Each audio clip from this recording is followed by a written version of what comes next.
Good morning student. आज हम आपकी कक्षा का हिंदी व्याकरण का पाठ 13 विशेषण का यहाँ पर पढ़ाएंगे। ऊपर आपको एक चित्र बनाया हुआ दिखाई दे रहा है।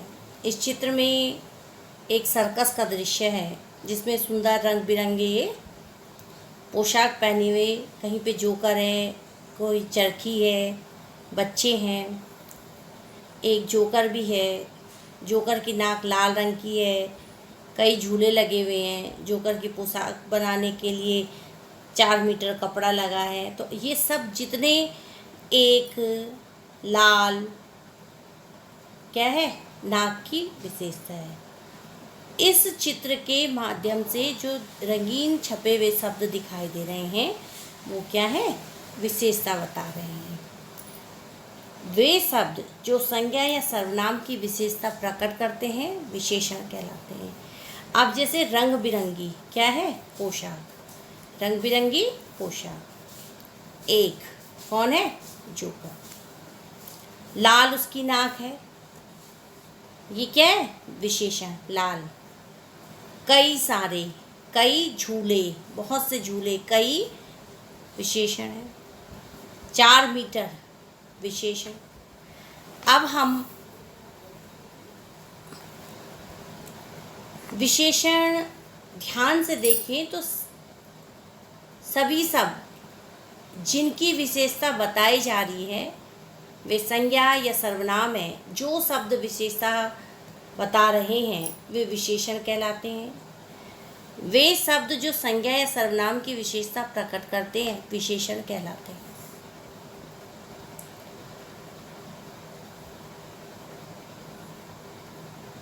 शब्दों को 2 भागों में विभाजित करके लिखा गया है। एक वे हैं जो विशेषता बता रहे हैं जिन्हें कि विशेषण कहते हैं, और दूसरा जिनकी विशेषता बताई जा रही है उन्हें क्या कहा जाता है, विशेषण।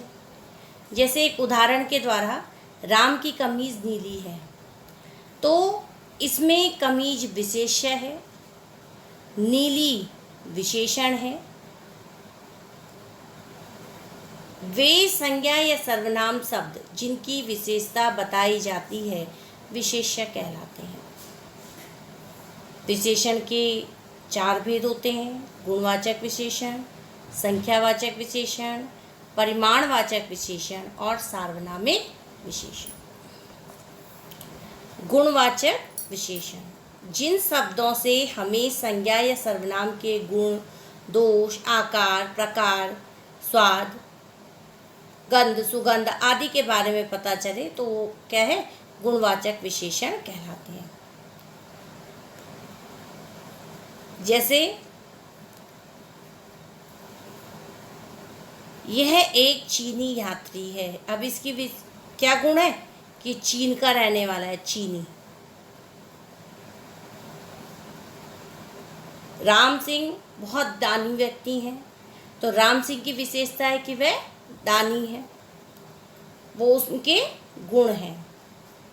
संज्ञा या सर्वनाम शब्दों की गुण, दोष, आकार, प्रकार, रूप, रंग संबंधी विशेषता प्रकट करने वाले शब्द गुणवाचक विशेषण कहलाते हैं।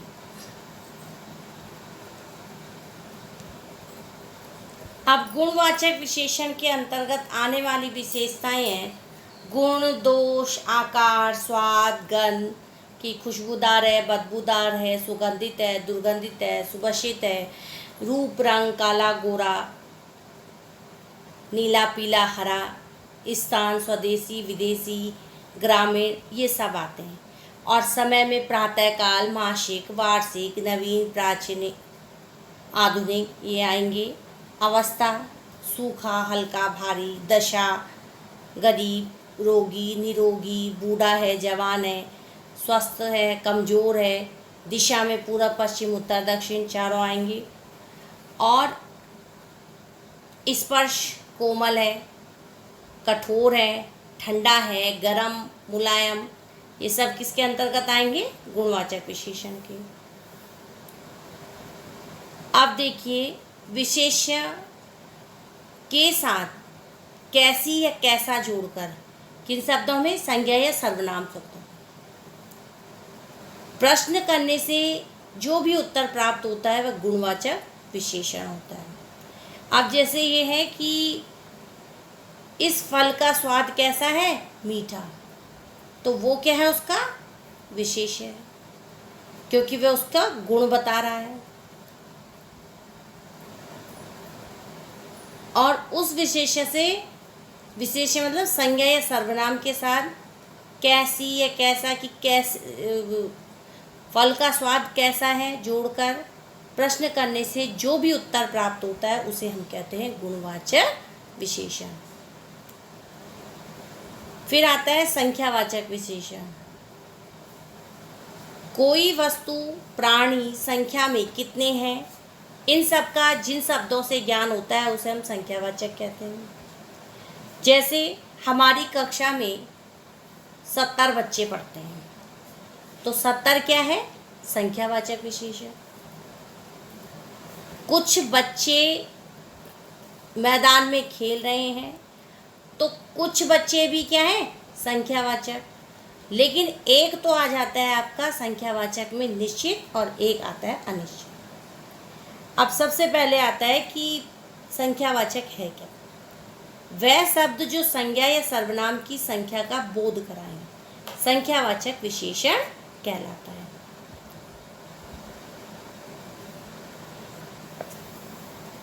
संख्यावाचक विशेषण के दो भेद होते हैं, निश्चित संख्यावाचक विशेषण और अनिश्चित संख्यावाचक विशेषण। निश्चित संख्यावाचक विशेषण जिसमें कि हमें पता चले कि निश्चित संख्या क्या है, वह शब्द जो संज्ञा या सर्वनाम की निश्चित संख्या का बोध कराए, निश्चित संख्यावाचक विशेषण कहलाता है। 2 दर्जन केले, तो पता है हमें कि जब हम केले लेने गए तो कितने लिए? 2 दर्जन केले, वो निश्चित है। पेड़ की छांव के नीचे 2 बिल्लियां बैठी हैं, तो पता चला कि बिल्ली बैठी है कितनी? 2 क्या है? संख्यावाचक विशेषण। और उसमें संख्यावाचक विशेषण तो है ही, पर उसमें निश्चित संख्यावाचक विशेषण है, क्योंकि इससे हमें उनका पता चला, निश्चित पता है, उस संख्या का बोध है कि वो कितनी है। अब आता है अनिश्चित संख्यावाचक विशेषण।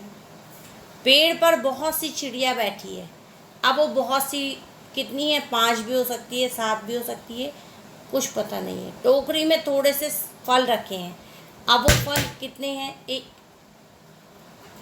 एक है, 4 है, 6 है, इसका हमें पता नहीं है। तो ये क्या है?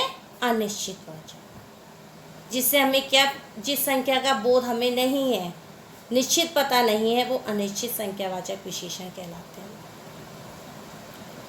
अब आता है परिमाणवाचक विशेषण। किसी वस्तु की मात्रा बताने वाले विशेषण शब्द ही परिमाणवाचक विशेषण होते हैं। जैसे हम बाजार से 2 किलो चीनी लाए, गिलास में थोड़ा पानी है। अब हम बाजार से 2 किलो चीनी लाए या 6 किलो चीनी लाए, तो यहाँ पर और एक गिलास में थोड़ा पानी रखा है, दोनों में चीनी और पानी की मात्रा पता चल रही है। अतः मापतोल बताने वाले विशेषण शब्द ही परिमाणवाचक विशेषण कहलाते हैं, जो जिससे हमें ये पता चलता है कि ये कितना सामान है। उपयुक्त हमने आपको 2 वाक्यों का उदाहरण दिया। दोनों वाक्यों में मापतोल का बोध तो हो रहा है, परंतु जहाँ एक और हमें चीनी की निश्चित मात्रा का पता चला कि 2 किलो है या 4 किलो है, 5 किलो, जितने भी आपने लिए। वहीं दूसरी ओर दूध की पानी की मात्रा के लिए हमने क्या प्रयोग किया? थोड़ा। पानी की मात्रा निश्चित न होकर अनिश्चित है। इस प्रकार हम कह सकते हैं कि परिमाणवाचक विशेषण के दो भेद होते हैं, निश्चित परिमाणवाचक विशेषण और अनिश्चित परिमाणवाचक विशेषण। वह विशेषण शब्द जो किसी वस्तु की निश्चित मात्रा का बोध कराता है निश्चित परिमाणवाचक विशेषण कहलाता है। अनिश्चित परिमाणवाचक विशेषण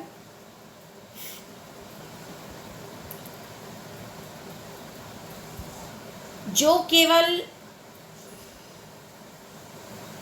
हमें ये पता चलता है कि हमने जैसे कहा कि दुकान में बहुत सा अनाज है, तो ये क्या है, अनिश्चित। बहुत सा कितना है इसका हमें निश्चित पता नहीं है, ये आता है आपका अनिश्चित परिमाणवाचक विशेषण। वह विशेषण शब्द जो किसी वस्तु की निश्चित मात्रा का बोध नहीं कराता है अनिश्चित परिमाणवाचक विशेषण कहलाता है। अब उसके बाद आपके पास आता है संख्यावाचक विशेषण और परिमाणवाचक विशेषण में अंतर।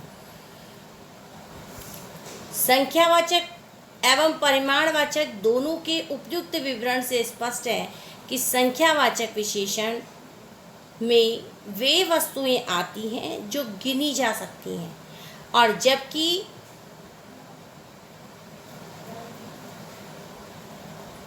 परिमाणवाचक विशेषण में वस्तु की मात्रा का स्पष्टीकरण होता है। गिनती बताने वाले शब्द संख्यावाचक विशेषण होते हैं, जबकि परिमाणवाचक विशेषण वस्तु की मात्रा को स्पष्ट करता है। ये 5 फल आपको दिए हैं, तो हमको पता है ये संख्यावाचक है, जिसमें कि आपको क्या है, एक निश्चित मात्रा दे दी गई है कि टेबल पे 5 फल रखे हैं, ठीक। और परिमाणवाचक विशेषण में हमने क्या करा, 5 लीटर पेट्रोल, जैसे 5 किलो चीनी। तो संख्यावाचक के तो हमने 5 फल गिने, तो लेकिन हम 5 किलो चीनी के तो एक एक दाने नहीं गिन सकते हैं, या 5 लीटर की हम एक एक बूंद तो नहीं गिन सकते हैं। अतः संख्यावाचक विशेषण और परिमाणवाचक विशेषण में आपको अंतर स्पष्ट समझ में आ गया हो।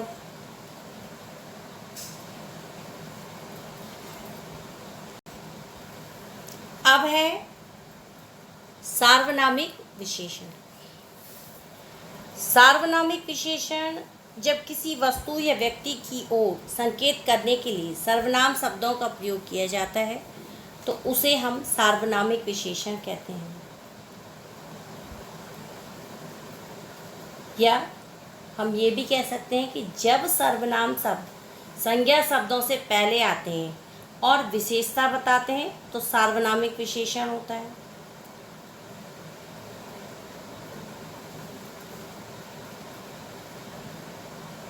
वे सर्वनाम शब्द जो संज्ञा से पहले लगकर विशेषण का कार्य करते हैं, ये क्या कहलाते हैं, सार्वनामिक विशेषण।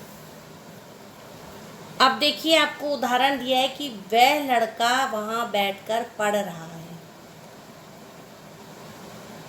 अब हमने क्या करा, संकेत कि वह लड़का।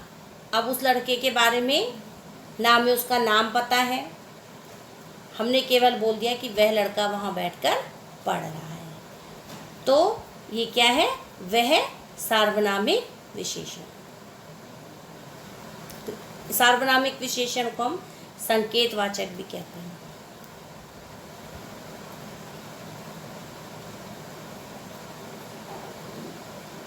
यह किताब किसने यहाँ रखी। अब आपको यहाँ 2 उदाहरण दिए। जब सर्वनाम शब्द संज्ञा शब्द के पहले लगता है सार्वनामिक विशेषण बन जाता है। लड़का क्या है, संज्ञा है, किताब संज्ञा है, पर वह सर्वनाम है और यह भी सर्वनाम है। इसमें मुख्यतः संज्ञा के पास या दूर होने का संकेत मिलता है। संख्यावाचक तथा परिमाणवाचक विशेषण में यह अंतर है। उदाहरण में से समझेंगे कि राजा को 4 सेब चाहिए, ये संख्यावाचक है। और परिमाणवाचक में राजा को आधा किलो सेब चाहिए, ये परिमाण है। अब आधा किलो में 2 भी हो सकते हैं, 4 भी और 3 भी, केवल हमने क्या करा, आधा किलो बोल के उसका परिमाण है।